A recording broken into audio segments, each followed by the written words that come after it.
Okay, Colin, let's have a go. Let's look at this fantastic finnskog stage. Yep, well, it's 2 days before the start of the rally. It's Monday afternoon. Things may change a bit, though, before the rally starts, George, but I suppose the big news is we've got a thaw on here. It really is. There's a good ice base just now, though, George.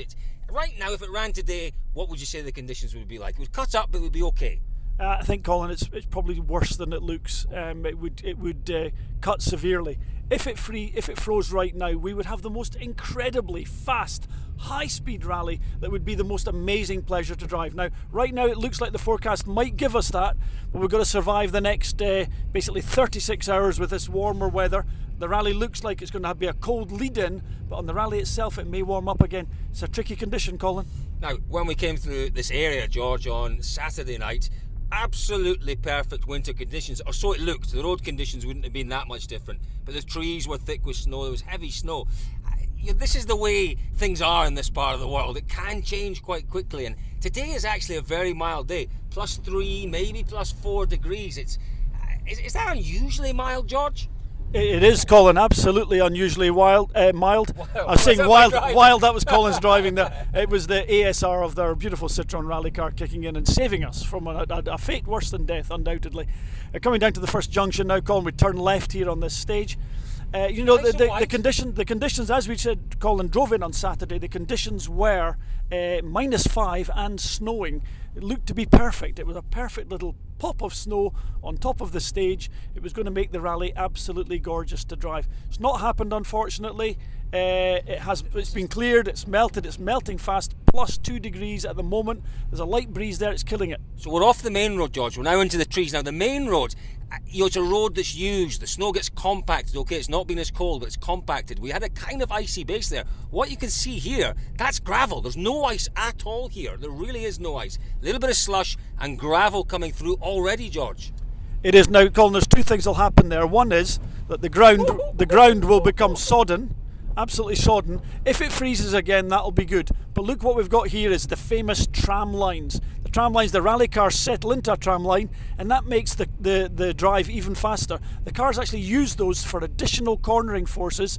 However, if the car pops out of them unexpectedly, the car immediately will sort of pop 90 degrees to the road, and it all becomes a bit tragic and difficult for a driver. Total understeer there, George. Didn't want to go anywhere, but these modern cars, okay, it's a fantastic car, and a big thanks to Citroen Norway for providing this car for us, the Citroen C4, but with all the electronic wizardry on it, they don't really like these conditions, do they? Well, they do actually. It's fantastic for a normal driver. 99% of drivers, this is the car to have.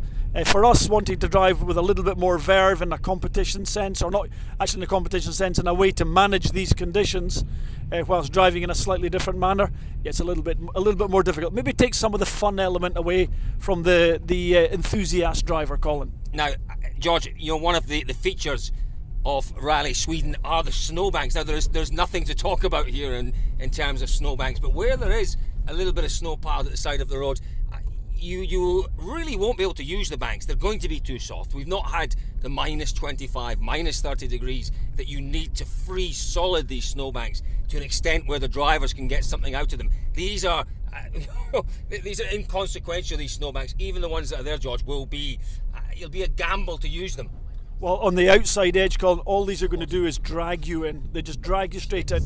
However, still on the inside of the corner, they can help you around. You put the nose of the car into the snowbank, it drags the car in, you can carry a lot of extra speed into a corner, depend on that, and it pulls you through. It's quite remarkable. But yeah, with them being so soft, massive gamble. Colin, you're really struggling with your lines. Is it your skills, or do you think it's the car? I think it is probably my skills. Let's not berate the car. The car, as you say, is a great little car.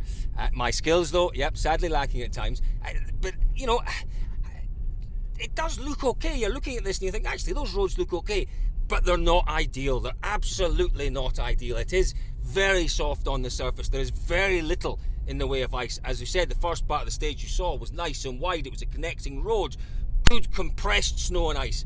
Not here, though, unfortunately. This is not going to be good, George, unless we get, as you say, that big freeze before Thursday, which might well happen. Well, we are forecast, Colin, today and the early part of tomorrow staying warm. Another 36 hours of of rather warm weather. Now the Rekkie's going to pass over this stage tomorrow.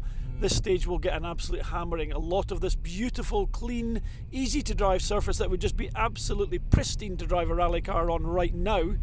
If that got cold, say overnight tonight, and got properly iced up for tomorrow, this will be the most amazing road to drive. It will be the best spectating ever. The speeds are phenomenally high when it's icy like this. There's very, very little friction on the road. The cars reach their top speeds faster than on any other rally, asphalt or gravel, believe it or not, and this becomes the fastest rally in the world. A big question though, George, is going to be tyres. We know that tyres are limited, tyre choice is limited. 24 studded tyres you're allowed. Now, if you do shakedown, which they all will do, another 4. So effectively 28 tyres. But what happens, George, in these conditions where the liaison sections are more or less in place as full tarmac, where we're on the gravel in the actual competitive stages, the tyres wear so rapidly, could be an issue. Tyre wear this weekend, George.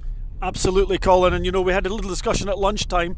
If I was team manager on this event, a driver, I would seriously be thinking about driving through the shakedown at 50 kph, doing 3 quick laps at 50 kph, and get back to service and preserve those tyres. You're going to take, everyone will leave the service with 6 tyres in the car at every opportunity in order to have some sort of chance of maintaining stud integrity to the end of the last stage of a group. Colin, it's going to be massive, and someone that doesn't do that, someone that doesn't manage that correctly, they are going to hemorrhage time compared to someone that has. I think you're right. I think shakedown will be over almost before it's begun, George, because even as much as it's a short liaison from service to the shakedown stage, but you know, you'll save that by, you'll basically go round the stage, back to start, round the stage, back to start, round the stage. Minimise your liaison distance, keep those tyres as pristine as possible. Shakedown's over, you've done what you have to do according to the regulations. You've done your, 3 passes, and you have more or less a set of 4 brand new tyres extra. It'd be interesting to see whether that does transpire on Wednesday. I think it might. Colin, I think you're absolutely right, 100%. That's it. Well, here's the conditions. It's yet to happen. We'll keep the weather forecasts up on the Twitter feed. Let's just see how it develops. One way or another, it's going to be a fast rally.